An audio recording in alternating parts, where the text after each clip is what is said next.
अस्सलाम वालेकुम। मेरा नाम है मोहसिन तारिक। आज की सेशन में हम बात करेंगे साउथ कोरिया के हवाले से। साउथ कोरिया इतना अहम क्यों है एजुकेशनल सेक्टर में? यहाँ पे हम हायर स्टडीज़ के लिए स्कॉलरशिप्स किस तरह विन कर सकते हैं, और डिग्रीज कंप्लीट होने के बाद जॉब मार्केट कैसी है। सारे सवालात के जवाब जानने के लिए आज हमने मदऊ किया है डॉक्टर अब्दुल नासिर खान साहब को, जो खुद भी इस टाइम बेस्ड हैं साउथ कोरिया के अंदर और पीएचडी भी यहीं से कर चुके हैं। मैं उनका बहुत मशहूर हूँ कि आज सेशन के लिए उन्होंने हमें टाइम दिया। अस्सलाम वालेकुम and welcome to the session doctor साहब। वालेकुम सलाम। आपका बहुत बहुत शुक्रिया, आपने बुला दे तो अगर हमारी वजह से किसी को कुछ इन्फॉर्मेशन शेयर हो सकते हैं तो हमारे लिए खुशी की बात है। बहुत शुक्रिया डॉक्टर साहब, आप अक्सर हमें टीवी चैनल्स पे और मल्टीपल शोज में भी नजर आते रहते हैं, तो आपका शुक्रिया, आपने हमें टाइम दिया। डॉक्टर साहब ये बताइएगा कि वाई साउथ कोरिया, क्योंकि काफी सारे लोग हायर स्टडीज कोरिया से करना चाहते हैं, कौन सी ऐसी खास बात है कोरिया में? अ, वो कहते हैं ना, इंसान का एक नेचर है कि हर बंदा चाहता है जो अच्छी जगह जाए, चाहे जिस चीज़ में भी आप हो, आप चाहते हैं कोई अच्छी जगह जाएँ। तो अगर हम बात करें तालीम की, एजुकेशन की, तो मेन चीज़ आती है टेक्नोलॉजी पे। कोई हम्म। भी जगह जितना ज़्यादा टेक्नोलॉजी होगी, उधर ज़्यादा जो है वो एजुकेशन हब होगा। उतना ज़्यादा लोग जो हैं आपको मिलेंगे, उतना ज़्यादा टैलेंट जो है एक जगह पे जो है वो कंबाइन होते हैं। जिस तरह यूएस है फॉर एग्ज़ाम्पल। यूएस में सारे जो हैं वो क्योंकि टेक्नोलॉजीज़ और रिसर्च वगैरह के लिए जो है वो सारे जो क्रीम स्टूडेंट्स हैं वो उस जगह पे जो है वो गेट टुगेदर होते हैं। उस तरह से कोरिया भी जो है वो एक छोटा-सा मुल्क है, लेकिन टेक्नोलॉजीज़ मतलब बहुत से लोगों को कोरिया का कुछ पता नहीं है। लेकिन अगर आप कहें कि सैमसंग, किया, hyundai, डायो, तो बंदे को समझ आएगा कि हाँ, हाँ, लेकिन किसी को ज़्यादातर ये पता नहीं होता कि सैमसंग कहाँ से है, किस कंट्री से है। लेकिन तो कोरिया में ज़्यादातर लोग इसलिए आते हैं कि इधर जो है एक तो ये है कि प्रोजेक्ट ज़्यादा होते हैं, टेक्नोलॉजी स्पेस की वजह से जो है वो स्टूडेंट्स की रिक्रूटमेंट भी होती है। और जो सबसे ज़्यादा अहम चीज़ होते हैं कि क्यों लोग आते हैं, वो इसलिए कि अगर आप देखेंगे कि कोरिया से जितने भी लोग ग्रेजुएट्स हुए हैं, तो वो एक काफ़ी अच्छी-अच्छी जगहों पे जो है वो अभी रेज़िडेंस कर रहे हैं, चाहे वो आप यूरोप वगैरह में देख लें, यूएस वगैरह पे देख लें। तो इसी वजह से जो लोग जो हैं वो इंटरेस्टेड होते हैं कोरिया में, और स्पेशली इस वजह से कि क्योंकि इधर जो है वो टेक्नोलॉजीज़ और मेन चीज़ होती है प्रोजेक्ट्स बहुत ज़्यादा हैं। तो आपको जो है वो एक मल्टी टैलेंट भी नज़र आता है, एक दूसरा है कि अपॉर्च्युनिटीज़ बहुत ज़्यादा होते हैं। आप अपनी ग्रेजुएशन के बाद अगर जो है वो एकेडेमिया में जाना चाहते हैं या कोई इंडस्ट्री वगैरह में जाना चाहते हैं, तो आपके पास अपॉर्च्युनिटीज़ ज़्यादा होते हैं, इसी वजह से। और जी। दूसरा है कि आप देख लेना कि जो कोरिया है वो चूँकि ना अभी बहुत ज़्यादा डेवलप भी हुए हैं और वक़्त के साथ भी, मतलब ये है कि 1965-70 में पाकिस्तान और कोरिया तकरीबन somehow they have similar condition. But right now you can see so technology इतना है कि आप अगर बुर्ज खलीफा देख लें दुबई का, तो वो इन्होंने बनाया हुआ है। मतलब यू कैन इमेजिन कि इनकी कितनी टेक्नोलॉजी किस लेवल तक है। तो इसी वजह जी। से जो है वो लोग काफ़ी बिल्कुल सही इंटरेस्टेड कहा होते हैं। आपने डॉक्टर साहब। और डॉक्टर साहब, ये कोरियन यूनिवर्सिटीज की रैंकिंग्स की क्या पोजीशन है? 100 जो 1000 है उसमें कितनी यूनिवर्सिटीज? जी, जी, इसके काफ़ी अच्छी यूनिवर्सिटियाँ हैं, काइस्ट हैं इसके। उसके अलावा काफ़ी अच्छी हैं और देखिए मतलब जो भी यूनिवर्सिटीज़ की जो रैंकिंग वगैरह होती हैं, वो तब आगे जाती हैं जो फंडिंग वगैरह पे बेस पे। तो मैंने कई बार जो है इसको पोस्ट भी किया हुआ है कि आप जस्ट इसको इस तरह से इमेजिन करें कि हमारे जो पाकिस्तान की 200 यूनिवर्सिटीज़ हैं, उनका जो बजट है वो तकरीबन 0.4 बिलियन है, हम्म। 0.4 बिलियन डॉलर है। लेकिन कोरिया के एक ही यूनिवर्सिटी काइस्ट की, उसकी तकरीबन 0.7 बिलियन डॉलर है। एक तो यूनिवर्सिटी। यू कैन कंपेयर या तो जितनी फंडिंग ज़्यादा होगी, उतना आप रैंकिंग और ये सारी चीज़ें जो हैं वो मतलब ईज़ी होते हैं।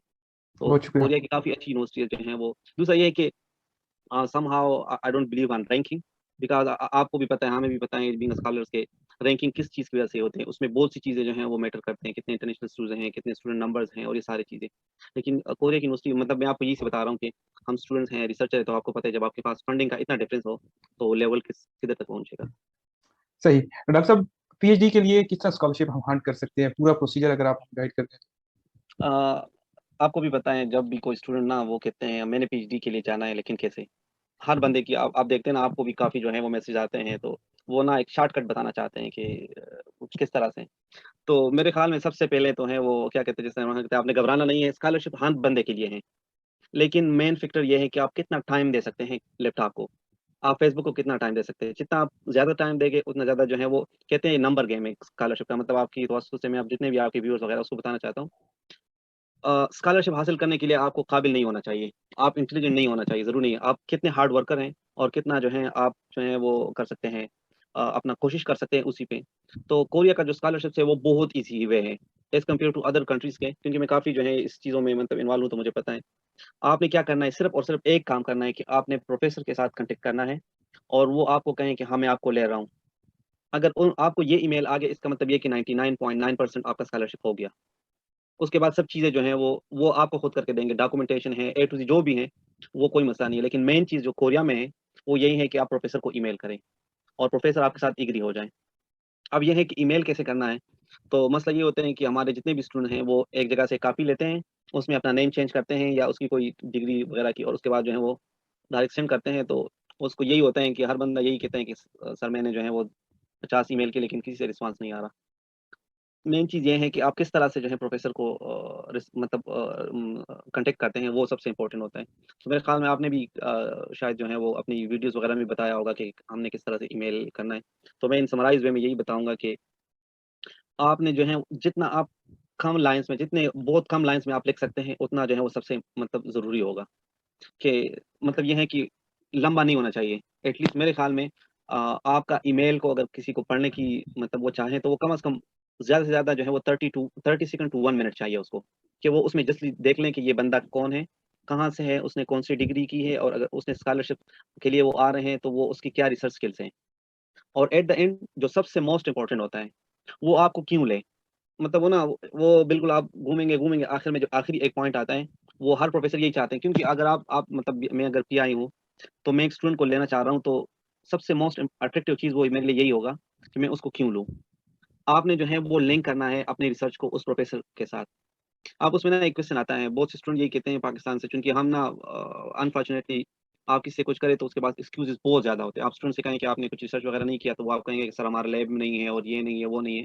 ऐसा नहीं होता, हर बंदे को पता है कि अगर एक बंदा मतलब ऐसे डेवलपिंग कंट्री से आ रहे हैं, उसने जस्ट बैचलर की है या उसने जस्ट एमएससी की है, इसका मतलब ये है कि उसने रिसर्च इतना हाई लेवल का नहीं किया होगा, लेकिन उसको आप लिंक कर सकते हैं। फॉर एग्ज़ाम्पल आप एक मॉलिक्यूलर बायोलॉजी के लैब में आ रहे हैं, आप उसको ये तो बता सकते हैं कि आपने पीसीआर पढ़ा हुआ है, आपने ये पढ़ा हुआ है, ये पढ़ा हुआ है। आपके पास कुछ न कुछ कहीं न कहीं से आपने पीसीआर देखा होगा। तो आपने उसको बताना होगा कि फॉर एग्ज़ाम्पल मैंने जो है वो ये सब्जेक्ट्स पढ़े हुए हैं, मुझे इनके बैकग्राउंड वगैरह का आइडिया है। किसी तरीके से आपने लिंक करना होगा, और मैं इसका जो सबसे ईज़ी वे या आसान मिसाल देता हूँ वो मदारी का।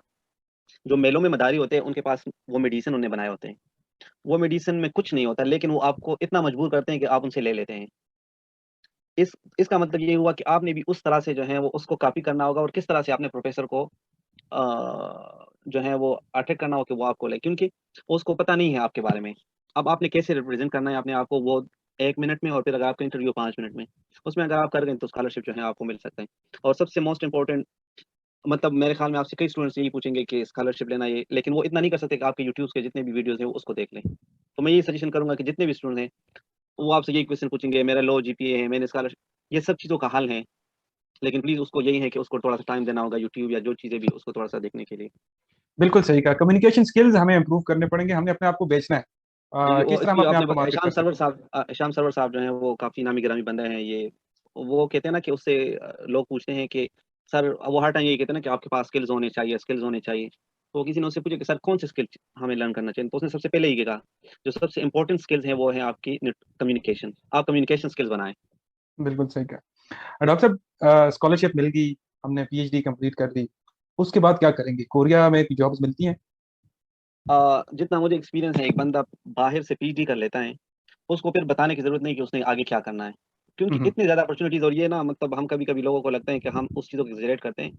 आप जब बाहर आएँगे, आप अपनी लाइफ़स्टाइल को देख लें, आप कितना ब्रॉड माइंड बन जाते हैं, आपको कितनी अपॉर्च्युनिटीज़, तो मेरे ख़्याल में हज़ारों की अपॉर्च्युनिटीज़ हैं, बहुत ज़्यादा अपॉर्च्युनिटीज़ हैं। लेकिन ये है कि बस सिर्फ़ वो कहते हैं, अभी मेरा एक जो है वो पाकिस्तान जब अभी रिसेंटली गया हुआ था, तो मेरे जो है वो कहीं पे सेशन था एक वुमेन यूनिवर्सिटी में। तो उसको मैंने कहा कि आप लोगों ने भागना है घर से, तो प्लीज़ जो है वो स्कॉलरशिप पे भाग जाएँ कहीं बाहर मुल्क, ताकि जो है कुछ ना कुछ सीखें।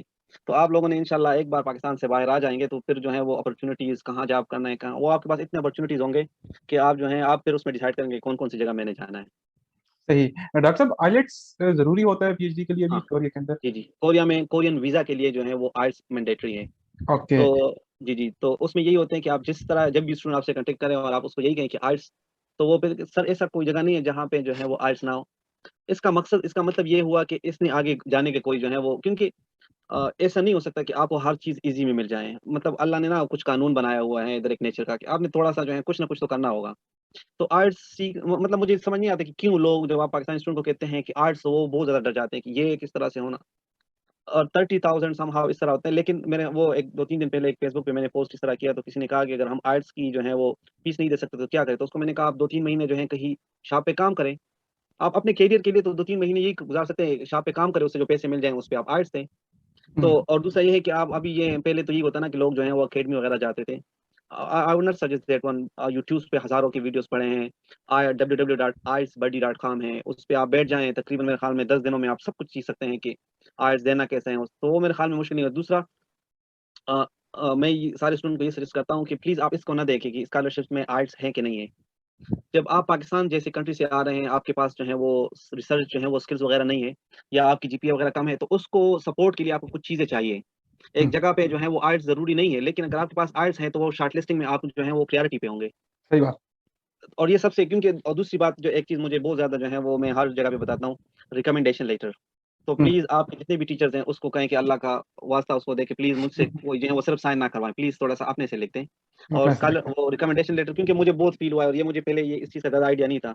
हमें लग रहा था कि रिकमेंडेशन लेटर का कोई इतना वो मैटर नहीं करता, बस आप जो है वो किसी दूसरे का कॉपी करें, उसमें अपना नाम लिख दें और सर के पास चले जाएँ, वो साइन कर देंगे। नहीं, he don't need to mention that you are hard working student bla, bla, blah.